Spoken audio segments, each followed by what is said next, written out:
Assalamualaikum warahmatullahi wabarakatuh. Bismillah, alhamdulillah, wassalatu wassalamu ala rasulillah. Quran Surat Al-Baqarah ayat ke-182. A'udzu billahi minasyaitonir rajim. Faman khafa min musin janafan aw ithman fa aslaha bainahum fala ithma alaihi innallaha ghafurur rahimun. Akan tetapi barang siapa khawatir terhadap orang yang berwasiat itu berlaku berat sebelah atau berbuat dosa, lalu ia mendamaikan antara mereka, maka tidaklah ada dosa baginya. Sesungguhnya Allah Maha Pengampun lagi Maha Penyayang. Kalau kita perhatikan di surat Al-Baqarah ayat 182 ini, setidaknya kita bisa membaginya ke dalam dua jumlah atau kalimat yang sempurna.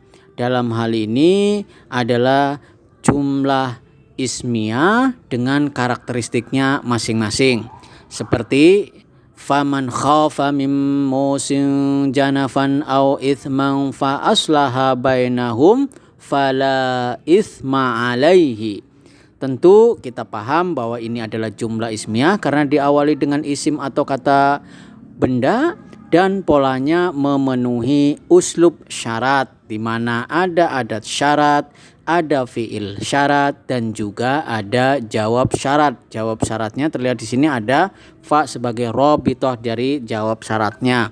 Jadi kalimat yang pertama ini adalah merupakan konsep atau metode atau yang kita sebut dengan kalimat jika maka. Ya, jika barang siapa khawatir terhadap orang yang berwasiat itu berlaku belat sebelah atau berbuat dosa lalu mendamaikan antara mereka, maka tidaklah ada dosa baginya. Ya, jadi uslub syarat ya, kalimat jika dan maka. Sedangkan yang kedua, innallaha ghafurur rahimun, tentu ini sudah sering kita bahas, di mana jumlah ismiyah dimasuki oleh amil nasih, dalam hal ini adalah inna. Ya, innallaha ghafurur rahimun, sesungguhnya Allah Ta'ala Maha Pengampun lagi Maha Penyayang. Jadi secara struktur kalimatnya seperti itu. Sekarang kita bahas masing-masing kata atau kalimat yang ada ini. Pertama adalah faman khofa, ya, artinya barang siapa khawatir, ya. Fa di sini adalah fa istinafiyah, menunjukkan ini adalah sebuah awalan kalimat yang baru. Man di sini sebagai isim syarat, ya, karena kita tadi sudah sampaikan konstruksi kata ini adalah uslub syarat, di mana ada adat syarat, dalam hal ini man sebagai fiil syarat, dan dia tentu sebagai mubtada atau awalan, di mana man juga ya di sini berkedudukan sebagai mubtada. Sedangkan khofa merupakan fiil madhi, dia kata kerja yang lampau dengan fa'ilnya, tentu dhomirnya ini yang berkaitan tentu di sana fa'il atau pelakunya adalah huwa, ya, huwa. Dan tentu saja huwa di sini ya'udu ila man, ya, kembali kepada man, ya, seseorang atau barang siapa itu. Dan ini merupakan khofa, ini merupakan fiil syarat, ya. Sejatinya fiil syarat adalah jazm, majzum. Tanda jazmnya tentu tidak terlihat karena ini adalah fiil madhi yang tetap. Jadi fi mahalli jadi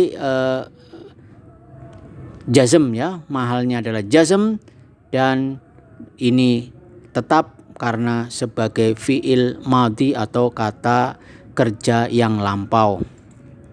Kalau kita perhatikan khofa, ya, tentu fiil madhi, ya, dia merupakan kata kerja yang lampau. Kalau kita perhatikan ini masuk dalam fiil mu'tal, ya, karena mengandung huruf ilat. Dalam hari ini adalah boleh dikatakan alif di sana, ya, ada a di sini, sehingga khofa, ya, posisinya di tengah. Maka Di sini kita bisa tasrif secara istilahi dan secara lughawi. Secara istilahi dari fi'il madhi, fi'il mudhari, masdar, fa'il, maf'ul, fi'il amr maupun fi'il nahyinya.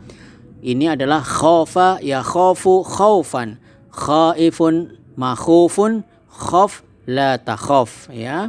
Dan dari sini kita juga bisa mentasrif secara lughawi dari huwa huma hum, hiya huma hunna, anta antuma antum, anti antuma antunna, ana nahnu, khafa khafa khafu, khafat khafata khifna ya. Ini ada agak unik, jadi polanya di sini khifna ya, bukan khofna tapi khifna ya. Kita ulangi, khafa khafa khafu, khafat khafata khifna, khifta khiftuma khiftum, khifti khiftuma khiftunna, khiftu khifna ya. Di sini mabni atas sukun di sana karena bertemu dengan dhamir rafa mutaharik ya. Di situ terlihat ya, khifta dan lain sebagainya. Jadi khafa tentu fi'il madhi ya, dengan fa'il pelakunya huwa yang udu kembali ya. Kita perhatikan sebelumnya man ya, kembalinya kepada man.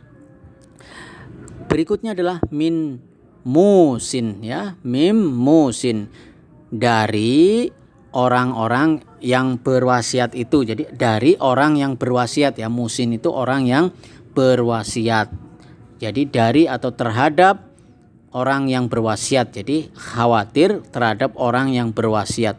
Min musin tentu saja ya merupakan susunan jar majrur ya, terdiri dari min yang merupakan huruf jar artinya terhadap atau dari. Musin ini kenapa harokat akhirnya ya, karena dia merupakan dalam hal ini dia masuk sebagai isim yang majrur karena didahului oleh min.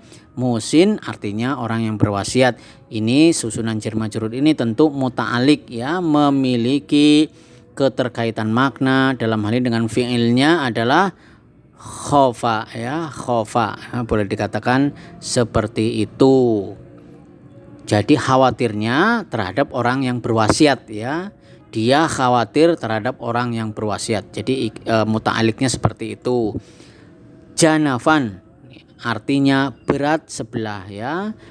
Jadi khawatir orang yang melakukan wasiat itu berlaku atau ada tanda-tanda berat sebelah ya. Khawatir nih terjadi berat sebelah. Kenapa harokat akhirnya adalah fathah? Kita baca janafan ya.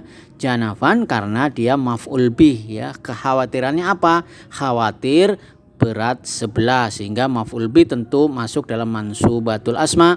Isim-isim yang mansub dalam hal ini tanda nasabnya adalah harokat fathah di bagian akhirnya.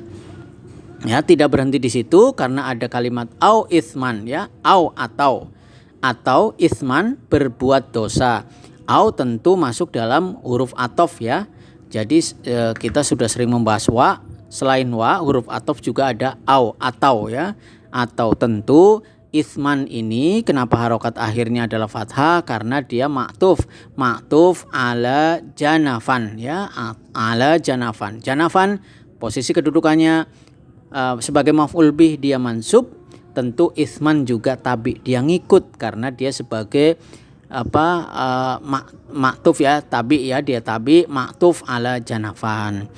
Atau berbuat dosa. Jadi kekhawatiran berlaku berat sebelah atau tidak adil, atau wasiat orang itu ya mengandung dosa, berbuat kedosaan.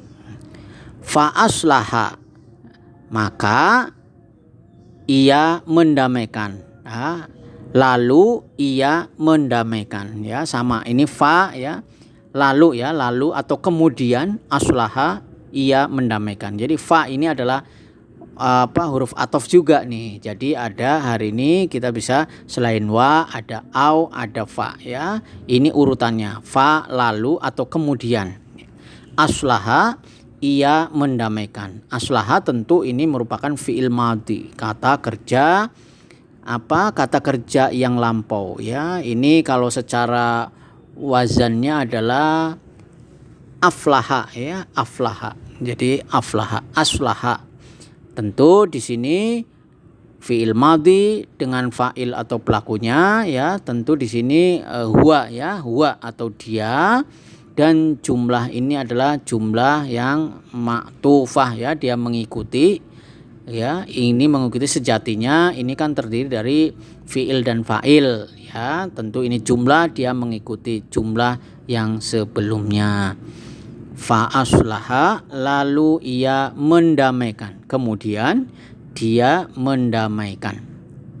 Aslaha merupakan fi'il madhi, kata kerja yang lampau. Kita bisa mentasrif secara istilahi dan secara lugawi. Secara istilahi ya, aslaha yuslihu islahan, muslihun muslahun, aslih la tuslih. Ya, jadi dari fi'il madhi, fi'il mudhari, masdar, fa'il, maf'ul, fi'il amr maupun fi'il nahyinya. Secara lampau ya, kata kerja yang lampau, fi'il madhinya adalah aslaha. Mudhari'nya yuslihu, masdarnya islahan, fa'il dalam kali ini ya, isim fa'il muslihun, maf'ulnya muslahun, kemudian fi'il amrnya aslih, dan fi'il nahyinya adalah la tuslih. Dan kita juga bisa mentasrif secara lughawi dari huwa huma hum, hiya huma hunna, anta antuma antum, anti antuma antunna, ana nahnu ya, dari aslaha aslaha aslahu, aslahat aslahata aslahna, aslahta aslahtuma aslahtum, aslahti aslahtuma aslahtunna, aslahtu aslahna. Di sini aslaha jelas ya, ininya adalah huwa ya, dia, fi'il madhi, fa'ilnya huwa atau dia. Bainahum, antara mereka. Baina ya, ini diantara tentu masuk sebagai dzaraf ya, kata keterangan. Kata keterangan tentu dalam hal ini adalah memiliki hubungan, dalam ini dzaraf ini adalah muta'alliq, memiliki keterkaitan makna. Baina tentu sebagai dzaraf makan ya, dzaraf itu masuk dalam mansubatul asma, sehingga kenapa kemudian harokat akhirnya adalah fathah, dibaca baina. Sedangkan hum ya, mudhofun ilaih, artinya mereka, tentu dia sejatinya adalah isim yang majrur, tentu karena ini adalah isim yang mabni, tanda jarnya tidak terlihat, dibaca bainahum, di antara mereka.